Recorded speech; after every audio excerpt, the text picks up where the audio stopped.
Welcome to Serial Podcast 9. Hello, I'm David Vickers. And I'm David Vickers.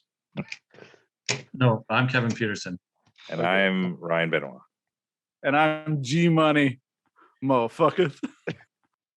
But actually, I'm Kevin Peterson. And I'm Gerard Peralta. And I'm Ryan Benoit. And I'm David Vickers. And you're listening to Serial Podcast 9. Episode 9? Today on the podcast, we have a very special guest by the name of David Vickers. If you don't know who that is, it's Vickers GTS. And he's from Calgary. What province is that? Calgary, Alberta, Canada. Didn't ask for the country, but all right. Now we got it. I'm just happy to be here, you guys. I feel like I'm the little kid at the Christmas adults table for like the first time. So Vickers is a Corolla guy through and through. I've known Vickers for, I want to say, 10 years. Probably 15. Probably 15 years. You know, he's been around drifting for a super long time. Yeah, for sure. That's I was kind of day one in 2004. Race City Speedway. I feel like if you talk to anyone who ever really drifted in Alberta, they have like a solid Dave Vickers story. Just of him doing some. Another actually very relevant thing to Dave Vickers is he's the only person I know that has you have a degree in marketing for automotives. Is that right? Yeah, that's right. That's right. I went to school for that out in Georgian College in Barrie, Ontario.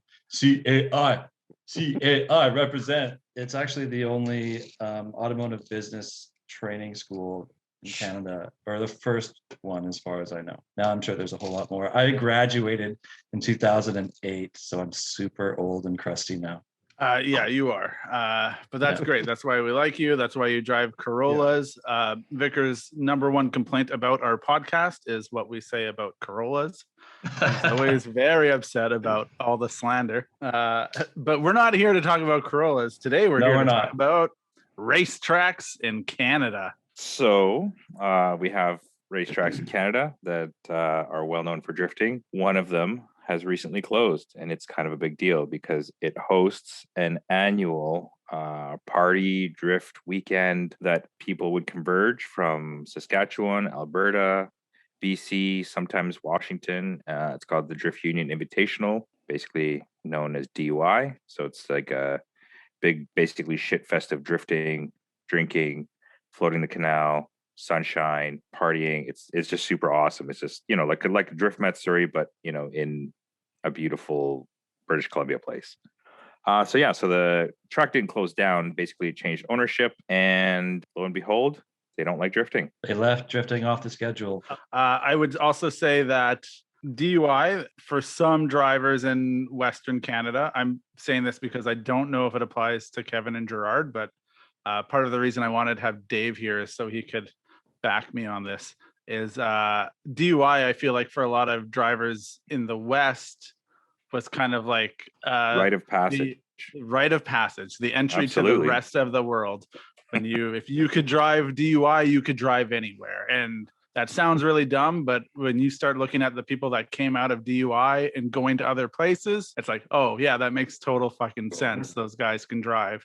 But realistically, it's like NASCAR crossed with hit to pass and drifting. So yeah, depending on where you get in there, you could either come out unscathed if you're, you know, choosy, or you can come out with a completely destroyed car. Yeah, you could roll your car there, and that's a thing that has happened. Yeah. Multiple times. On top of this, though, to add to everything, we are losing more racetracks in Canada. So I believe Western on the island is it's up for debate right now if it's going, or is it going for sure, you guys? I don't know. I'm not sure. I think right now it's still up for debate. It feels like it's going. It feels, yeah. I mean, it's one of those things where it's like the city's encroaching around it. It's a huge plot of land. They want to build condos. You know, that's like an entire community. Imagine how much a community of condos and like commercial properties at the bottom of those condos is worth compared to like a racetrack that like gets rented out every once in a while. You know, it's the same old story. It's the same old story that happens to quite a few racetracks in Canada. Yeah. Yeah, I feel like even Mission, like we couldn't drift there for a long time when these other tracks were allowing us to drift, but now we can drift there. But I think the city's pressuring them, or like maybe the city's behind them, but developers are pressuring them and trying to pressure the city, and you know what I mean? Like, Side note, we have these tracks here that are kind of like this exclusive membership only. One is Area 27, and the other one I don't know the name of, but it's in Lake Cowichan. I don't know the name of that one. Yeah, I know what you're talking about. It's on, that's But the that side one, of it. yeah, it's is that mainly the Jacquesville new one? I'm not sure. But yeah, beautiful track. I mean, we drive by it sometimes when we go, to Lake House, and it's just, McLarens and Lamborghinis and, that type of stuff. So, I mean, you got to have a membership, you got to have a lot of money, and like, you just drive around. Golf clubs for cars is what it is. It's like, It's beautiful. yeah. It's beautiful. I mean, they filmed an episode of like Top Gear, like the real Top Gear there. Nice. It's gorgeous. I would love an opportunity to drive it one day. All right. So do either of those tracks allow drifting? It's the Vancouver Island Motorsports No, they don't. Circuit. To answer, That's no, the one. not a Okay. chance. Yeah. So let's frame this for everyone. As it stands right now, we're potentially losing another venue. As far as I see it, we have Mission Raceway will allow us to drift for now. Thank God. And then you have to travel past Dave Vickers' hometown of Calgary and be About 4 hours. And 4 hours then you're to there. Edmonton, and then you're at Castrol Raceway, and then occasionally Stratotech allows you to drift. Yeah, which is encouraging. That just kicked up. So important to Where's keep that Rocky that Mountain relationship. Drift Club thing? Isn't that on the west side of? That's in Calgary. You can shout out Rocky Mountain Drift Club. You can drift there. They've got a skid pad, and they're getting it done up there. Yeah. So skid pad. Regina, Saskatchewan has King Park Speedway, which is just an oval, and then I think Medicine Hat in the past has had a few drift events at their oval. I mean, there was Agassiz. We didn't talk about Agassiz because you do have Agassiz. There's I mean, nothing if you really like to a talk quarter about. mile, quarter mile oval with Yeah, walls, it's a quarter mile terrible. bank oval with like walls on the outside and inside. So Yeah, there's a danger lot of zone. room for danger and not a lot of room for fun. Yeah. It's Kenny Loggins wrote a song about that, called it the danger zone, Yeah, exactly. So I mean, really poor risk for reward ratio on that one. But Yeah. normally, sans COVID, we just go south. So we got Evergreen. We used to have PGP, and then we can go further to like so I guess the Ridge. And what was the racetrack one, Kevin? you can go to Park. Oh yeah, definitely go to Park. I mean, Ridge is a racetrack. No, that's what I said. I mean, there's that other one that you raced on, Pacific Raceways or something. Yeah, that's at PGP, but yeah, that's Pacific Raceways. Yeah, that's There's also America. Yeah. Never spoiled for choice. Speedway. That's the American way. Yeah. Yeah. But currently, the situation currently, is we cannot go Always south. spoiled for choice. So, and I think this is actually an interesting thing. This is why I thought it was another reason why I thought it was important to have Dave here is because Dave and I both come from somewhat the middle of the country where you would go to a racetrack. I used to drive 8 hours or whatever, but you guys, Kevin and Gerard, have always had the option. Like if Canada wasn't doing it, you could just as easily go south because that was and the thing, drive. Yeah. You're like, oh, You could- DUI is this like proving ground. And it was like DUI wasn't even an event for forever when I was drifting for like a long time. I swear DUI wasn't an event until I almost like stopped drifting. Yeah. Got like Yes, very long, same here. way too long. The hiatus. So most of our drifting history is in Washington. So Yeah.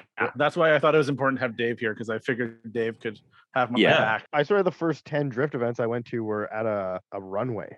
Boundary Bay. At Boundary Bay, yeah. Yeah, we used to get it at Lethbridge on a giant runway. Shout out Van Galen. Big drift expos on like air shows. So you get like these amazing aircraft and then you would go drifting. It was crazy. Just a bunch of hoons. Even more reason to play Kenny Loggins' Danger Zone. It was very dangerous. That's the perfect reason. Yeah. Perfect reason. But so Dave, you were in Calgary. Calgary lost Race City. That was a pretty big blow for the city, I feel like. Yeah, that was tough. Race City went down 2010 and it was a really big blow to the community. Most of the drifting took place on the half-mile oval with paved infield. And the bank was the big proving ground for your high horsepower car. If you could drift that bank and then into the infield, you were big time. I say people that came out of like Race City, you would have probably the most popular would be Rob Parsons, Oh yeah, Chair Slayer, Yeah. Gerard Slayer, yeah. Alex Lee, one of the first Serial 9 sponsored drifters, went Yeah. to Formula D. driver, yeah. Paul Harrison of Sha Dynasty or Mhm. Shady Nasty, whatever you feel like calling it, is actually a Canadian and not an American. He just Yes. drove to Portland a lot to drive with the boys. Curtis Goat, yeah. Devin Horsley. Devin Horsley, yeah. So there was a lot of really great talent that came out of there. That went away, and it just, as time progressed, I feel like Penticton always felt like a safe space for like drifters, where it's like it's always going to be there. It's always going to be there. Well, like you never know what you go- got till it's gone. You know? Yeah. You really Ain't never that know the what you got. truth? they Ain't that paved the truth? paradise and put up an oval lot. Oval lot, yeah, exactly. So for me, I actually only ever got to drift DUI once, but I've been going to DUI for many, many years. I think since like 2014 or 20, I don't even know, man. Like, yeah, so that would be where everyone would converge from all of the different provinces, right? So Yeah. that was a once a year where I would see Vickers, I would see Goat, I would see Alex normally, Dougie B, and whoever it may be from Alberta. All the Calgary dudes would roll up, and then we would roll up and have a dope weekend together. Gerard, you and I actually met at a DUI. Oh yeah, that's right. I had my Aristo, and you were like looking at it. You're like, Yeah, that was 2015. That's when I stepped in the stage and I came over that Alex Lee and stuff. And you're Yeah. like, the back windows on these suck. You were like already trying to be like, I don't like parts of these cars. I was like, nice to meet you, Gerard from Serial 9. Yeah. And I met Carter at Whatever DUI. you say. Yeah. Carter Jackson. Yeah. And this was always a big thing. Like people go out there, they vacation. Anyway, so now we always thought it would be there for us. You could go away from it, but you could always come home. And that's how I felt about it. Like it was always like I do a year on and a year off, because that was the first place where I feel like I really saw non-competitive drifting, like the sense of like holy shit, these guys are just drifting for fun, and there's an 8-car train out there. Oh my god, that's really crazy to see. It was really we've called it the proving ground, but it was the meeting ground. Yeah, it was for sure. It was everywhere that we could be together. And Drift Union put on such a great show, and they held it down for so many years. And much respect and love to Sean Sean Brown. Brown for sticking in. He's done so much for the community, and that event specifically, the Drift Union Invitational, was a vibe like no other. So when something like this happens, people are emotional, people get upset, and because it's something that we all love to do, and it was a really important place for drifting in Western Canada for sure. Yeah, and I think that's why it's such like a hot button issue is because of that. When that news came out that there was that they'd sort of, I guess, canceled drifting there, like people lost their minds. Like it was like literally all over the internet, like all over my feed anyways. I mean, anybody who's in Western Canada, maybe even a bit of the PNW, I don't know, like if you've been like definitely a lot of Washington guys had come up to DUI, but yeah, all over my feed, anybody in Western Canada was like, what the hell, like they can't do this, like fuck them, like all this stuff, right? The DUI event has always meant a lot to me, and so I wrote an article, and it's been like the biggest article I've posted in probably in like the last 3 to 4 years. People were just like, and it's like, so that's how much this means to people. And we can sit here and we can probably reminisce about how amazing those events were. But now I think the bigger question is, where do we go from here? Like, what's the next step? Dave, you've been very vocal about your sentiments of the new track owners moving in. You've ran quite an online campaign to illustrate your displease with them. And you've called into a radio show, or tried to call into a radio show to have them answer for their crimes against the drift community. Well, I don't know if it was as pointed as that. I mean, it's fun to talk like that, but I would say that you're right in mentioning that I had a pretty emotional reaction. And so I've been following it, pretty closely. I might have been one of the more, I would say, vocal people on Twitter and Instagram, because I jump on social media and go down the rabbit hole. So for those who don't know the announcement, Penticton Drift Days posted on Instagram. Thank you for a wonderful 12 years at Penticton Speedway. The track is no longer going to be hosting drift events. The new ownership purchased by Avian Motorsports is focusing on circle track racing, and the new design for the track, because it was very run down and dilapidated, does not include drifting, and therefore it's over. And an outpouring of love for Drift Union went out all over the internet, and people were sharing stories, but some people were upset. It was a very emotional reaction that a lot of people had, including myself. And yeah, I flamed Avian Motorsports on Twitter. I was pissed. I didn't know why that I couldn't see a future. I can't see a future in motorsports that doesn't include drifting. Didn't you want to sabotage the first race day or some shit too? I mean, no, I didn't know. Sabotage is a bit of a strong word, but I think a protest would be the right word. Yeah. Okay. Protest the first. Even without Dave flaming, there was close to 100 comments of people supporting drifting and asking what was happening with drifting, and they just went and deleted all of them. Did they? They deleted them? Those sons of bitches.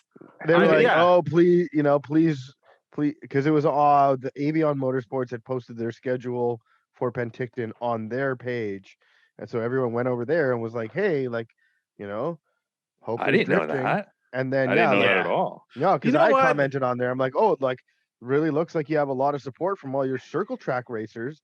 Because literally 80 comments asking hopefully there's drifting or blah, et cetera, et cetera. I didn't know that at all. Drifting. Oh, now I'm going to be the guy you want Dave to be. I'm going to be that guy, because this is the same thing that it's always been. It's always the people that are don't take drifting seriously and brush us aside as a bunch of punk teenagers. Oh, you don't do anything. You can't be a thing. And then it turns out that it's no, you can. There's tons of very viable business models out there in the drifting community that exist where people line up to come watch people do this. You just got to figure it out. But this is classic. This happened in Saskatchewan when we lost our track. I used to go to meetings and fight for drifting and have people scoff at the idea, well, we really want to run autocross. And it's yeah, but you know what actually brings the people out? The drift events that we organize. That's where I met Dave Vickers, was he came out for the Big Valley Driftery in Lumsden, Saskatchewan. And that Lumsden kart track was amazing. And I told you guys at the time, the first time I met you, I said, don't screw this up. This place is perfect. Yeah, and then we screwed it up. But they made a ton of money on concessions off of us. A lot of people came in and watched the events. The track that ran it was a kart track, and they were one of the stops for one of the series. But they loved us at that time. They adored everything, because they were telling their kart friends, they're look at how many people we have there. This is the most people we've ever seen. Yeah, we brought out 400 to 600 people, and they're we've never seen this many people. You've run our well dry. We're we love it. We're selling enough concession. This is gonna pay for us to go to Europe, because that's what they want to do. It's keep doing this. And we knew we're okay, we can do this. Yeah, but we have to be very strategic about it. And we were we'll do one event a year. So the next year we did a thing called the Drift Away Camp. And it was just for people to come out for a weekend, mostly for drivers, limited spectators, to figure out how to drive. And it rained a lot that weekend, so the track got really torn up. And I think they thought more spectators were going to come out and buy concession from them. And when they realized things started to go south. And I'll say this, though, this is the lesson learned that I don't want people to do again. When they turned on us, we turned back on them. It just made things escalate way higher than it should have been. The association that we raced with was we don't really want to back you guys, because drifters, no matter who they are, Gerard being 44, having of a whole family and everything is always in the eyes of any other like legitimate racer is going to be seen as a punk drift kid. That's just the Absolutely. way that it is. But Gerard is And a the main punk drift thing- kid. Yeah, he is. I mean, Like Dave Vickers is more of a old mature man. to be fair, Kevin, you're the oldest, maturest man of Yeah, all who of you us. who you calling mature? Who you calling Yeah, mature? Watch you your have mouth. no children. Like you're just the voice of reason is Kevin. I see both sides. That's my problem. You know. Burnout. Yeah. Anyway, Yeah. All right. But yeah, Hit it. but like recognize that Lumsden, that was like 2000 and was it 8, 9 maybe when you guys had it going on? Like 2010, 20, 10? Okay. So Maybe. yeah, we were like, all right, this is great. You're a lot, it's 2021 currently, and you're a lot younger man back then, and everybody was a lot younger. So there are lessons to be learned from when drifters screwed up, got too heated, and didn't play ball in the right way. And we're all old now, and this is still something that somehow we still all love. At the radio show, they did dangle the carrot that if there would be a professional proposal or a approach that the drifters would go and take to become a future part of a Show successful me the racetrack. Yeah, show me the money. They were talking about the show. They were talking about the fans. Like for the very first time, like they just saw the backlash and I think they reacted to it like, holy cow. But the numbers say something that are a lot louder than the words that were used in some of those posts, including mine. but yeah, there's definitely a lot of the drifters that are just kind of like, yo, fucking thrash and shred and like wreck stuff. And you know what I mean? It's like, you need to be not that if you want to actually, get somewhere. You can't talk like that to millionaires, and they don't respect that. The problem with motorsports is like, if you're not a millionaire, You a lot of can't people to be motorsport. active in motorsport, without being a millionaire, Isn't the saying, how do you make $1 million in racing? And They it start with $1 billion. Start with 3 million. Yeah, start with 3 million.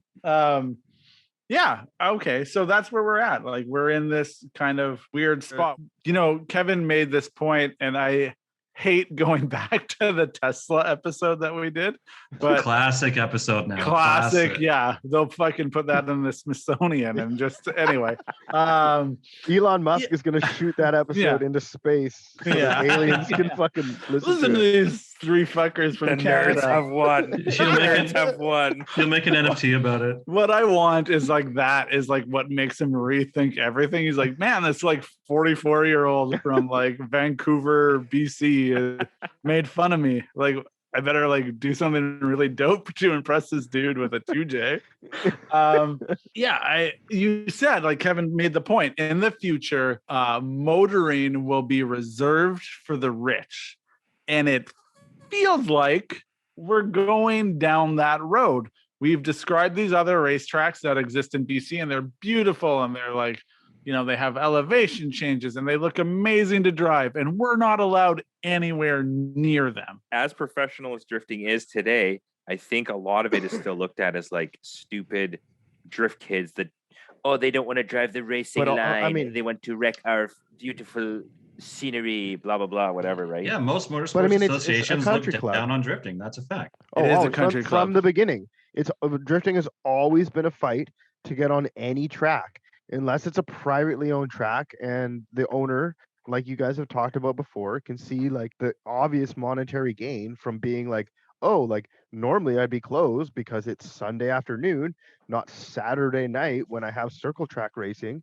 Yeah. And I could be selling the track to these kids or these people. I think it's not kids anymore either. No, and I think it's important to remember, like when the schedule came out, people freaked out because drifting was off the schedule, and around Drifting Invitational, which is always around Canada Day, which is another special tradition for a lot of us. July 3 and 4 weekend and 10th and 11th weekend back to back are wide open. And I guarantee you, a Drifting Invitational in 2021 in a COVID year when no one else has anything else to do, all the drivers have nothing to do but build their cars at home, working from home maybe, when we know it's at risk, that's more profitable than having a closed racetrack. Oh, fully. You know what I mean? Thing I will say, and it's like it's not like a point for us, and it's unfortunate though, is like, all right, so if you're like, we're gonna have circle track racing, so it's like you're gonna have whatever 4 hours of circle track racing. I don't know. That seems like a lot of circle track racing. Yeah. 4 hours. Hey, I Yeah. love turning left, dog. No, Yeah. I'm just saying, no, like you know, like is that's probably multiple heats or something and blah blah blah blah blah. Yeah. So like maybe you have people packed in the stands for 3-4 hours. So all your concession sales are in those hours. You only have to stock it for them. You only have to have the gates open for 4 hours. Whereas at like the Drift Union Invitational, it's like 3 days of 12 hours. Yeah. Dude, it was busy. It was the main thing. It was No, actually that's what I mean. It was busy the whole time, but it's like it's over a long time. So now you have to Right. staff that whole time. And it's Yeah, like, you're staffing instead 3 of make- days worth of shit. yeah, so like like it's way better for the drivers, like you're getting so much time, but as the business it doesn't maybe make as much sense. So then it's like, all right, well then do you just like, are you like, all right, like we're gonna pack the driving into this time, like it's not grassroots enough. If the spectators have to be there to make money for it to be open, it's not grassroots enough. Well, hold on a minute. Okay, so like I think we're getting to like event organization versus track opening and track design, which was the main issue. And it was a closed down issue. We all know it's fucking money, man. It's never No, the I want to track hear what design. Dave. Yeah, Let the man talk. what's with the track design that you can't drift on the fucking track? So I was able to continue digging as I do, and I asked a bunch of questions because I want to know what is possible. Trevor Siebert is a track designer. The hard no email comes from Al, the general manager of this new racetrack. Like hard no, like there's nothing going on. It doesn't look like that Like there hard was no to drifting. yeah, hard no to drifting, like that there's no opportunity. The big deal is they shut down the whole conversation with this email and all the stuff. And Sean talked to Al, which is the general manager, and the guy's Okay. like, hell no. And Trevor's like, the design doesn't work for drifting. It's not gonna happen. And then I come into their radio show and I ask them a question. And then they say, oh, we're always open to drifters and the drift class and amateur motorsports and the community. And if they came with a professional proposal, Right, then maybe we'd okay. listen to it and everything else. And the conversation was never open. I don't I know, don't see how a I- track designer or owner doesn't design a racetrack to be more accessible like that, especially when drifting is the fastest growing motorsport in the world. Like, I mean, how can you not design that in? But also, like, maybe that doesn't mean it's not designable in the future. You know what I mean? You're like, that pretty much eliminates it. But it's like, well, you could connect the like shittily paven infield with the like nicely paven oval at a later date, or read the inner at a later date. Let's talk about the facility that's in question right now. And let's talk about the equipment that's already on ground and shovels in the dirt. When they have an opportunity, Is there an excavator there? There's a big one. It's cool. Is there a looking. grader? What about a backhoe? All right, Do they let have shovels? let the man talk. It's online, bro. You can check it out for yourself. I'm All right, looking, all bro. right. Where do I look, bro? Tell me. Do they Fucking have get. safety This is vests? why Vickers is here, because he knows. At Avion Motorsports on Facebook or Twitter. I just was on their fucking Avion Motorsport. Oh yeah, but Dude, you don't really They're always get moving the wall, technology. bro. They're Yeah, moving the wall. They got rid of the bleachers and everything. Those are falling down. And, Where do I you see know, these photos? Well, I honestly, just like as see long as they Gerard, get you rid gotta of the internalize your if they get rid monologue. of the Thunderdome aspect of Penticton, They I got will be rid of happy. all of that junk, like all of those crap Good, yeah, cars like in there the doesn't- back. Yeah, That's the thing is like, how can you have? They're still gonna have hit to pass. But they're like, oh, the drift is gonna like wreck the surface. It's like, sure. sure, But like then they put hit to pass, which is basically a beer can destruction derby, and like hit to pass is still a big legitimate crowd pleaser, and the local community loved the hit to pass, the street stocks, the Hornets, and the destruction. Like that was their whole deal. But when you still have hit to pass and stuff like that on your brand new oval track, like I know that we can't be too upset about an oval track racer buying an oval track to go oval track racing, but we can't. But like obviously that's their main priority. But the fact that it seems to me that they didn't want or to entertain drifting, and it's still the same old ideas of the motorsport that we were talking about for 10 years. Like, as we're talking about closing down racetracks, like, man, look up Goodbye Race City on YouTube. There was a whole, like, Randy did a whole documentary on this thing, and I'm saying the exact same story twice, where I'm all sad because my, like, track that I love is going away. Except this one isn't going away. It's getting better, and that's amazing, and we're not allowed. David, stop sending our listeners to YouTube while they're trying to listen to a podcast. Sorry. As your no, streams, no, bro. no, it's fine. Your streams. I'm sorry, bro. No, it's fine. Here's my take on this. So this is where this is my jumping off point. It's a bit of Kevin when he was saying, like, it's about the money, and it probably absolutely is. And now I'm going to be devil's advocate. If I had a ton of money and I could build a racetrack, no track racing. Yeah, awesome. I wouldn't. They'd be like, yo, there's so many opportunities. And I'd be like, no, man, me and my boys are going to go out and drift. Like, that's what I'm about. Because I think I've proven this time and time again on this podcast. Historically speaking, I have no idea of any other motorsport other than drifting. And when you guys talk about, like, classic cars racing, I'm like, don't know anything about that, man. I got blinders on and I'm only looking at drifting. And I imagine that there's some version out there of me with money designing racetracks being like, I got blinders on and the only thing I see is circle racing. But that's fine. If it's coming from a place of, like, ignorance and the true word, the meaning of the word, you just don't know. We can work with that. Let's teach you. Let's show you that this is a legitimate motorsport. You're very far removed from what we're about and what we're doing. There's money to be made here, and if you would accommodate this and would help us continue to do this, and we can prove that there is an investment opportunity and there's a need for it and there's a show, just give us the room. Don't take the ball and go home. They're listening right now. We could do it. Okay, but I'm going to say this, though. I agree with that. My whole thing is they don't give a fuck, man. If you show them money, they don't care where it comes from. If you show them enough dollar signs, they'll be like, whoa. What? Like, actually, you could bring that much money? Okay, let me just take a look at this again. They don't really give a shit. But the thing is, for me, I don't think DUI or Drift Union Invitational could be that. Like, it was a great event. Yes, it was exciting. It was awesome. But I don't necessarily think personally that it was profitable. And, like, profitable is more like Final Bout or, like, evergreen next type generation stuff. This is next generation type stuff. So if we are going to come to them or somebody's going to come to them, they better have, like, a system that works, actual numbers, stuff like that. That's kind of where I'm sort of coming from, that, like, we can't just be like, hey, we can do this. Like, I'm pretty sure we can pack the place. Like, you know what I mean? Like, you got to know, and they got to see it. Cause, like, you're not going to get a lot of chances. They may. No, there's one shot. There's one shot at this. I think the knees weak. Mom's spaghetti. I think I have some vomit on my sweater already, guys.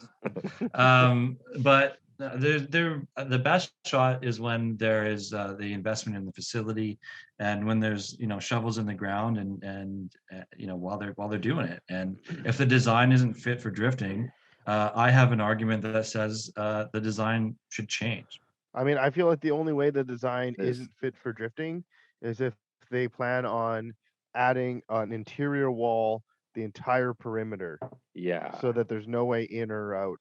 And I mean, I hear you, but there's not a chance in hell that you're going to change their design at this exact time. No, because they're me. They're me. Yeah. Being like, I'm interested. I have a business model. And I mean, if they design tracks, the kids can stay off my architecture. Yeah. It's like, if I've designed tracks in the past, like, what do I care about you? Who the hell are you? You're nobody. Yeah. You know what's the easiest track to design? Nobody. An oval. like, oh man, I don't even have to draw a sketch. Like, what is it? Whoop. It's done. Hey. How wide is it? It could have a different size bank. It could have the radius angle of the bank. The walls, Listen, where they're placed, the entrance, the exit. I don't know, the pit. If anyone listens to this and it thinks that the guy with the film degree knows anything about track design, then they shouldn't worry about anything. It's fine. My opinion doesn't matter in this. But yeah, I think what we're dealing with, though, okay, so Dave's got a point. He's saying, hey, you're building a track, but you're not incorporating to facilitate our needs. I'm going to side with Gerard on this. I don't think they necessarily care. But the point is here, moving forward, we've all grown up. Dave, you've lost Race City. I've lost a lot of racetracks because of being a shithead. How do we move forward? What does Western Canada do now? What is the next move? I feel like you just have to look at the sort of like success stories, like Park, for example. Like, I don't know where Park was before, but now it's like a prolific drift track, and it's a racing kart track, and at one point it wasn't. So whatever they did there, they did well, and the owners took notice, and they're like, hey, this is working, this is great, you guys are actually pretty awesome, like, let's continue this relationship, and now Park is a thing. It's a huge thing. And same thing with like, probably US Air, and like the Final Bout sort of model seems to work. Like, I've been to Final Bout multiple times, and that shit is packed. People talk about Final Bout. People dream about going to Final Bout. Even if they don't have a car, they're like, I'm going to Final Bout. And like, that's how you make money. That's how you pack places. And that's how maybe you get tracks improved or changed or yeah, I mean, I don't know. The villains model is definitely like a 21st century model to like have a track, The villains model also costs like over $200,000 to add a couple corners to an already existing track. I know what you mean. There's like already a lot of supporting infrastructure there. Like and I also think the location.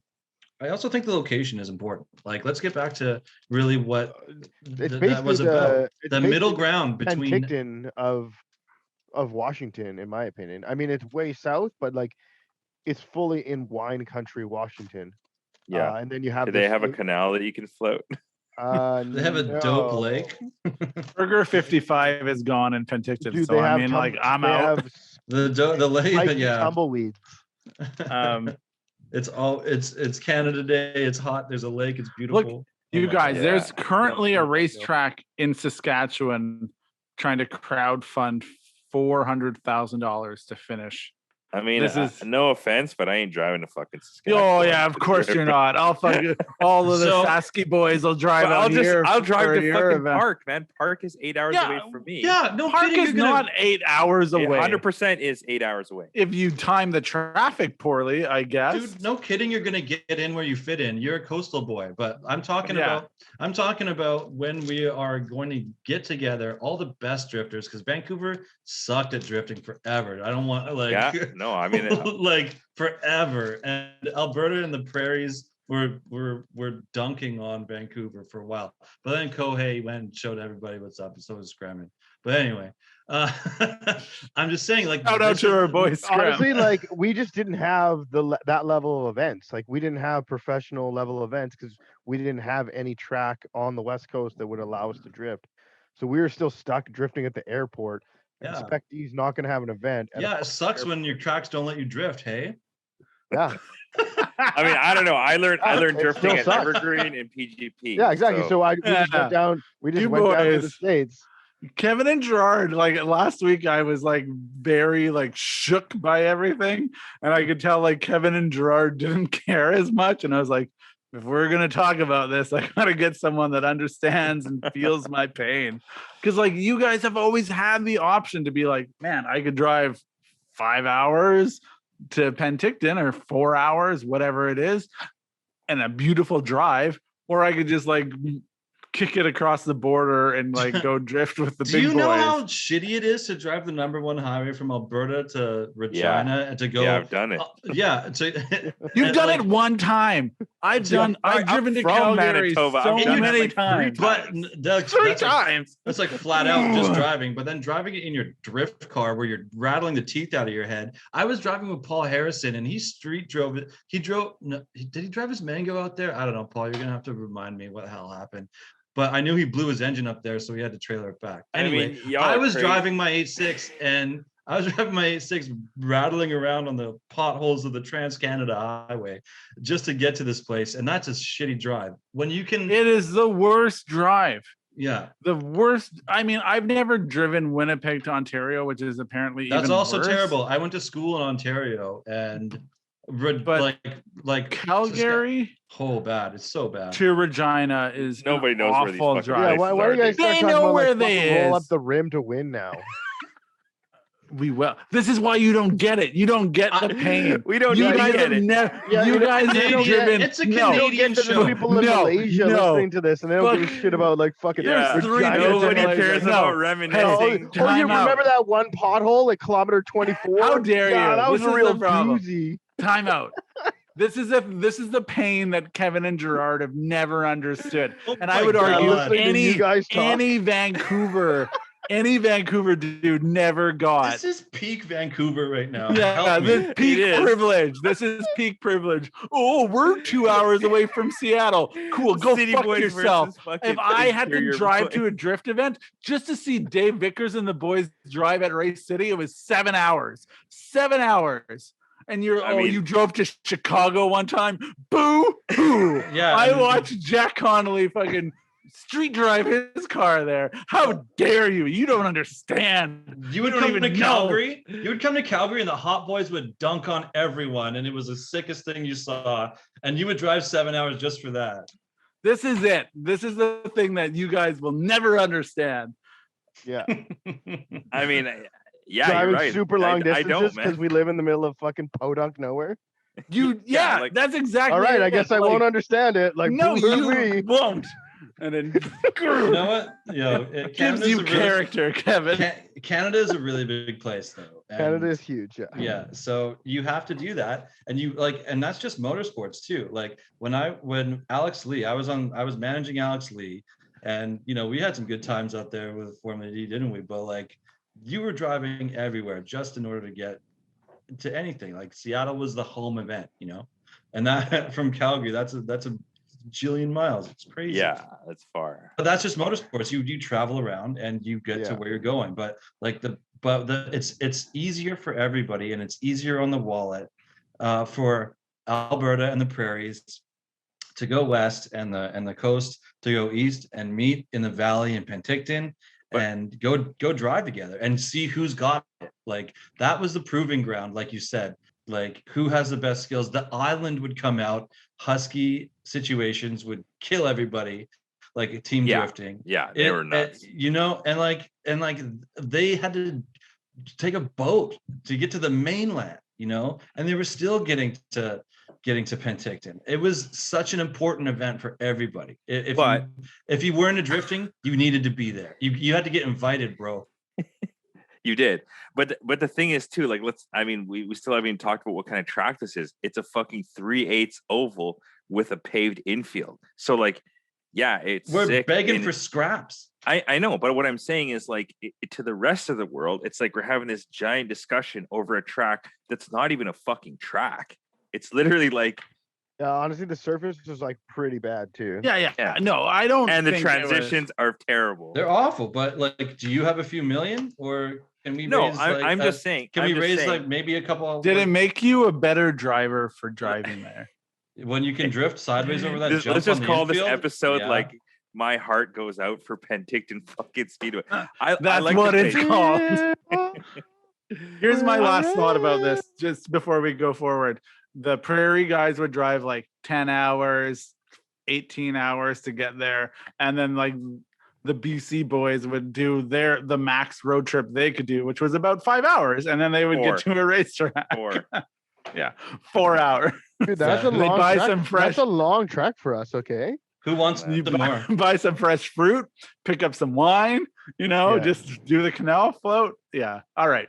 That came up in the driving. Who wants it? Yeah, but if you lived in just came up the Saskatchewan, driving. you could probably have like a motorhome and a trailer. Yeah. Oh, exactly. yeah. No, you got and a jet fucking- ski, a you got a juice, boat. Yeah. Like you got your your house. Like you have the Yeah, truck, exactly. you have The trailer, only you thing have- the don't have BC guy houses, has is the drift car. Yeah, that's true. Well, That's actually, not true. there, Each of you have like 8 cars. Yeah, at this point though, like but you know. also the thing that Kevin and I both have had, and maybe one of the reasons we can't spend fucking 18 hours traveling to some podunk bullshit event is because we have Stop a saying business to run. podunk. We have a business to run. So Yeah, I mean Carter's got a business. I don't understand what it is, but he's everywhere. He's at Super D. He's at Chicago. He's got a business. That dude's laying concrete. He's Jimmy He's Hoffa. he's doing sweaty labor so he can drive. You guys are just out here making cool car parts. Shit, man. Tarps Maybe I off in the just sun for the boys. maybe I just don't care about the driving as much as the building and the design. I don't know, but I just like, Right, yeah, that's okay. far. It's far. I mean, I like the Portland. I don't want to draw.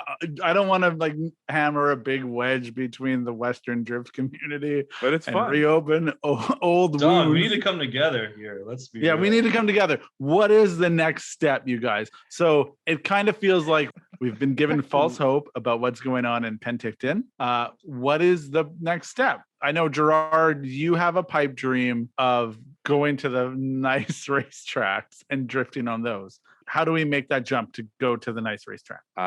You show them money, lots of organization, lots of professionalism, cars that don't look like piles of shit, and like actual marketing and people showing interest from, all over the place, like you said, from hours away. Like, it's kind of cool because people will drive hours and hours and hours just to go to DUI. But imagine if DUI were stepped up. I'm not saying it was shitty, but like, you could kind of bring whatever sort of car to DUI. There wasn't really any standards. Yeah, it was amateur. It was amateur, not semi-pro. Well, I mean, I don't necessarily mean semi-pro means a nicer car or not a nicer car. I mean, there's definitely shitty drivers with super nice cars. You know what I mean? I'm just talking about maybe aesthetically, it might be a bit better. And I mean, the drift Semi-pro aesthetic level, as opposed to a grassroots aesthetic level. the driving is already good. So like, if you just add a bit more of something, because people just like to see nice shit. You know what I mean? Yeah, People like to see nice shit go sideways. But I get what you're saying. We're essentially, I think, without saying it out loud, being like, how do you make a final bout-esque event in Canada? Is that fair to say? It's a profitable event, draws out a crowd, but when you go to final bout, you don't see shit cars on the track. Like, everything is there. It's curated. Whether they drive well or not. Yeah, it is also an invitational, right? Yeah. But it's just like what the criteria based on your invitation is different, Yeah, it's a different type of invite. It's not grandfathered in. It's an actual invite. But the other thing too, though, with DUI, and it's like, just because you have nice cars doesn't mean you're good drivers. And I feel like some of the coolness of DUI was the fact that they were really good drivers. Whatever the fuck they were driving, they were just driving really, really well. Yeah. But in the same respects, it's like, I don't really want to look at an S13 with fucking pipes and no no bumpers and no nothing. You know what I mean? Like, you may be an amazing driver, but like, I don't want to fucking watch that. And I mean, I can probably speak for a lot of people. You know what I mean? Yeah. But again, that's why we're all on this podcast, and I agree. There's a lot of shitty cars at those events that over the years I stopped shooting, and I think I'm just going to jump to the point, because I don't know if we're going to get there, but I want to drive this point home. Whatever comes next, whatever is decided on in the drift community for Western Canada, people need to rally behind it. There was kind of this unspoken thing that we understood that you could go to DUI, but like, now what it actually is we're running out of runway on racetracks. And if you want to show people that we're a viable business, you got to get behind the next even half good idea and like support it. Yeah. Because, if people are divided and it's like, well, that's not really what I wanted the drift event to be. Well, that's not the thing. It's like, no, we have to unite and actually be like, this is what we want. This is how we're going to do it. Yeah.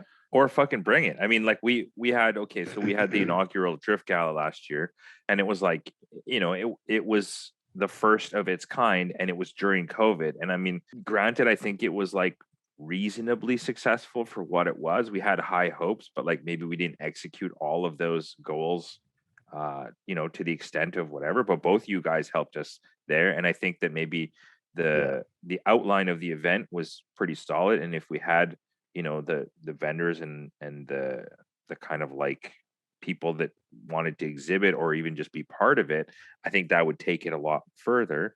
And then also just to have an event as spectators. Yeah, the ability to have spectators would be amazing. Yeah, like onward and upward for sure. Like, and the fact that drifting in Canada is losing it hard, like Western, Penticton.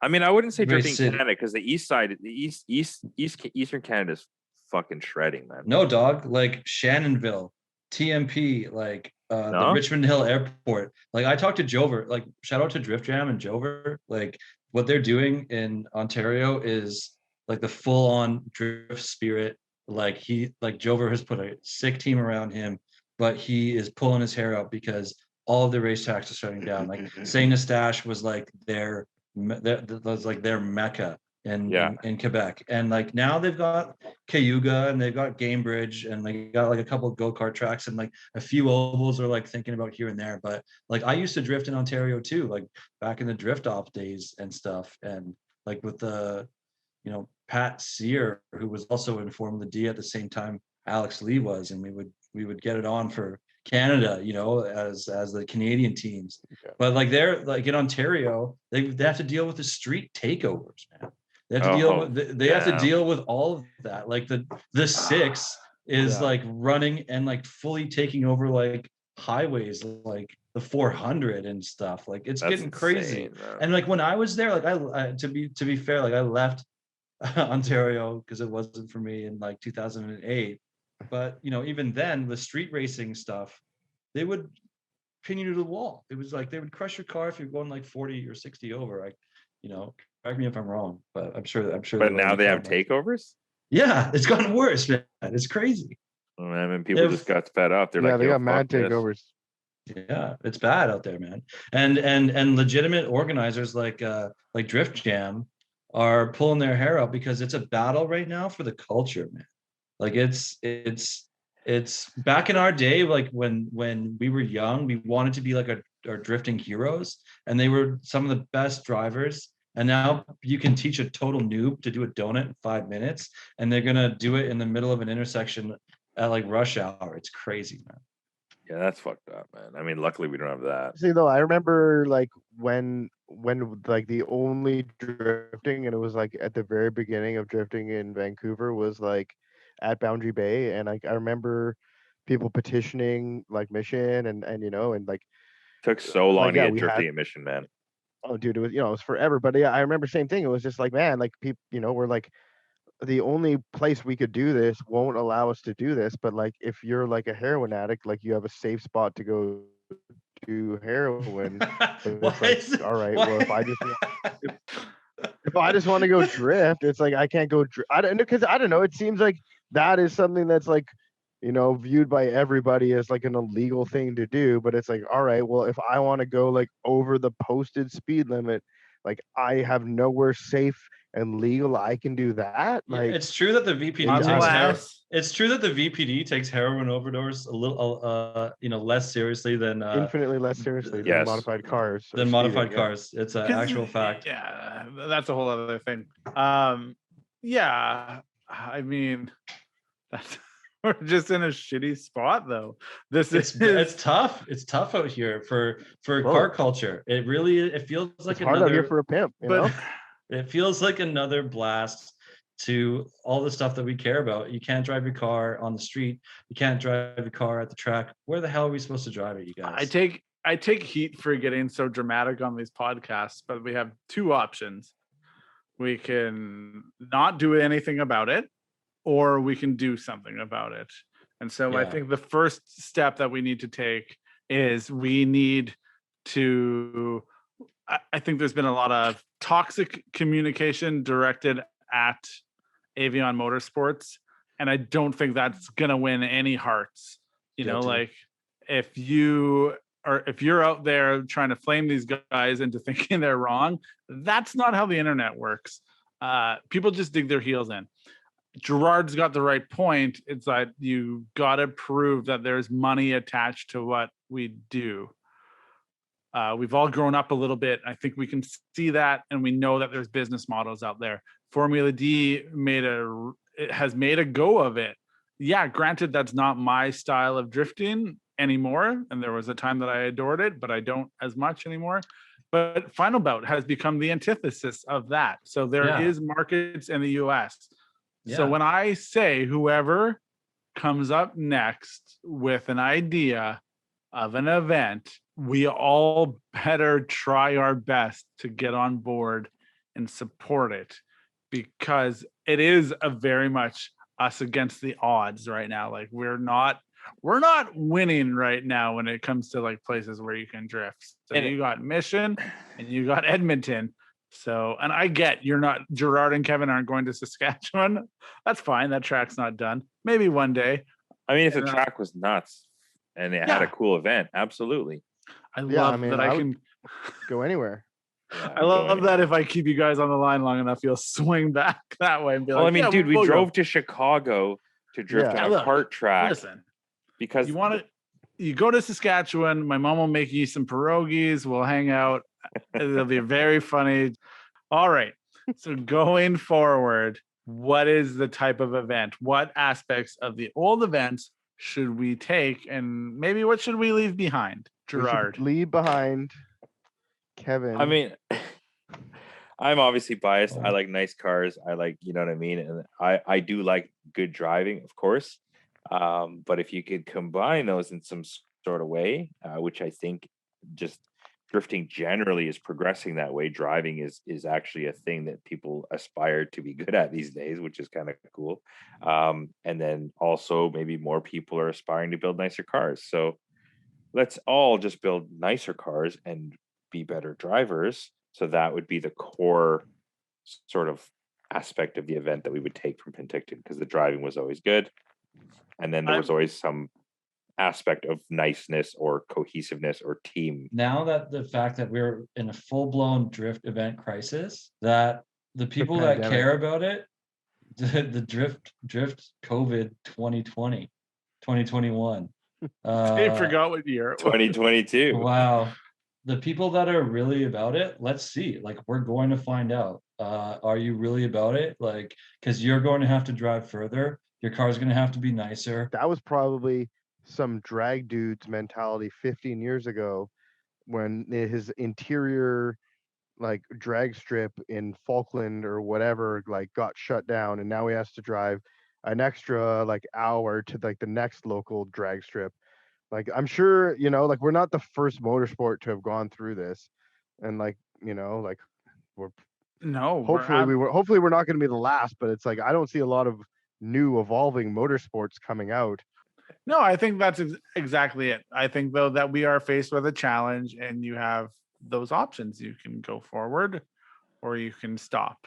And Yeah, because maybe it's an end of an era right now, and Yes.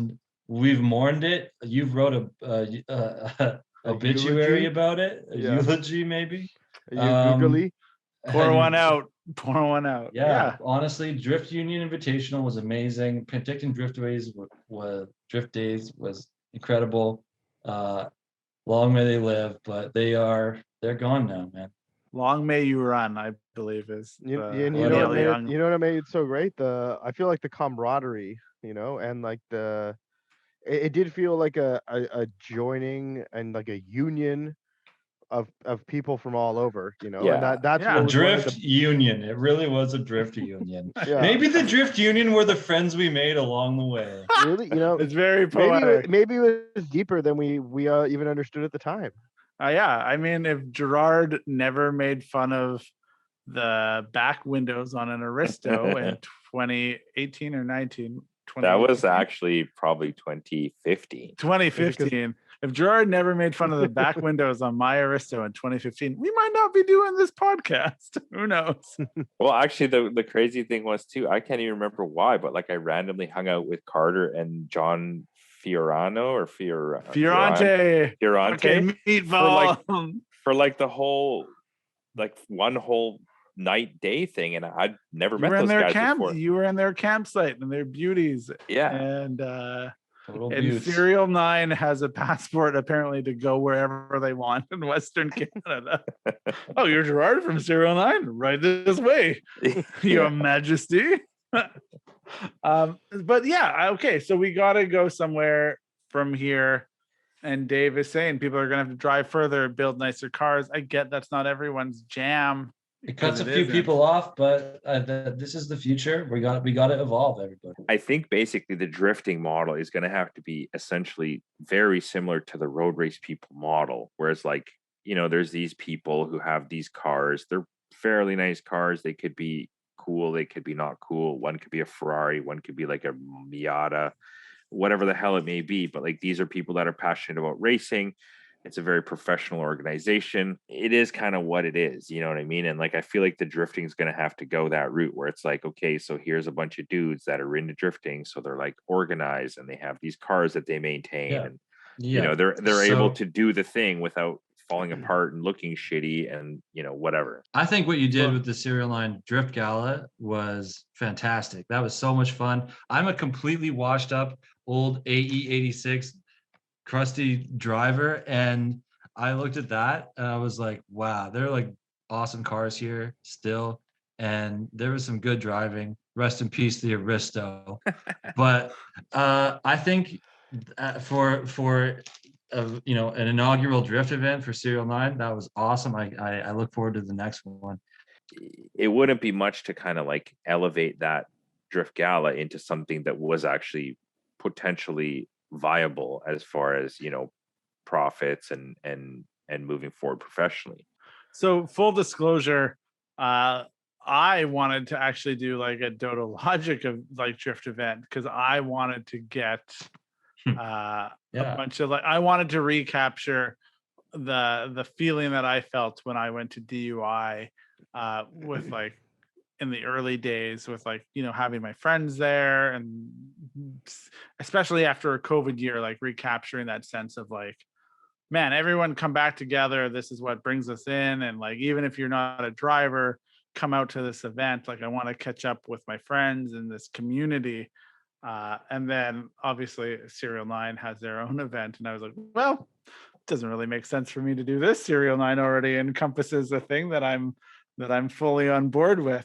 And we could just combine forces, you know? Yeah. And I think that becomes the maybe that is the thing that needs to happen. And if we do it well, and if we can prove a business case, because we got to be grown-ups now, and maybe that's where we find our future of drifting. Yeah.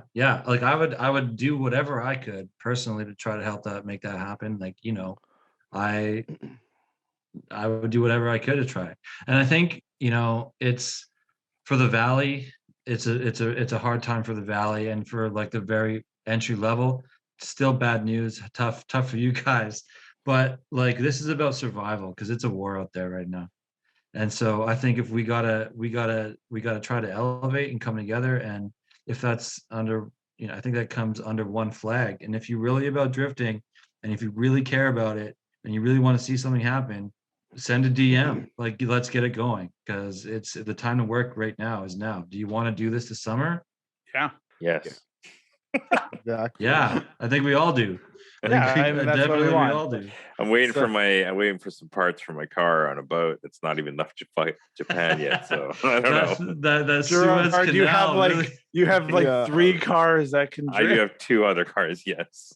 All right, so I'll be the one to say it. I feel like the elephant in the room, there's always an elephant in the room, is that right now the strongest contender we have to replace the DUI event, or even like take it to the next level, is probably going to be the Serial 9 Drift Gala.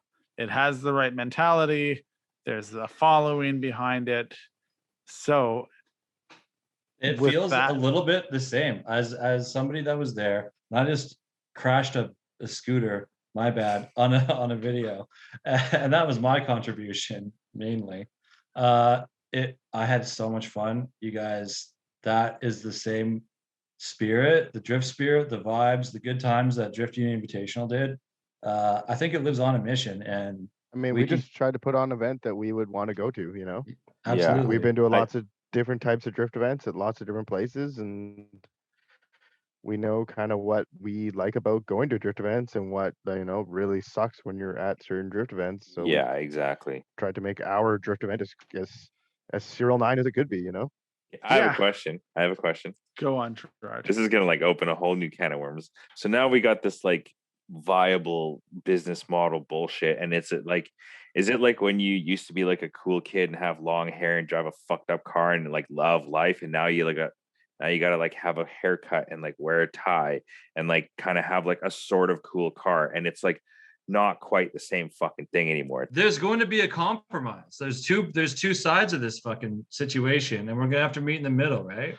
Like, like Also, Gerard, I feel like Yeah. you described yourself pre-haircut. Like when I see all the old Gerard haircuts, yo, it's like, oh, Gerard's just talking about himself right now. dude, you had the most emo haircut. I loved it. It was so dope. Yo, I had so many fucking crazy haircuts. Like it's just You were There like was- RAR XD till like 10 years ago. Like Gerard was RAR XD for life. RAR XD. I don't even know who that is. Gerard legitimately described himself as the dude with the crazy haircut to like proper haircut business owner now. It's like, yeah, maybe that's what we got to do. Maybe I we're still going to drive lose fucked a up bit. cars. Well, they're pretty clean. Look, anyway, yeah, maybe that's what we got to do. Maybe we're gonna have to Put on a let go tie. of some of like our hooligan shit that we used to do. But- Yeah, and- you're not one- showing up on a car with like no windshield and your full Yeah, tie but- black tie car.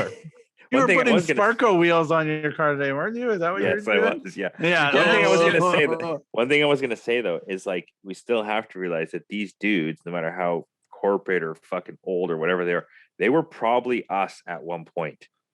So like Yeah.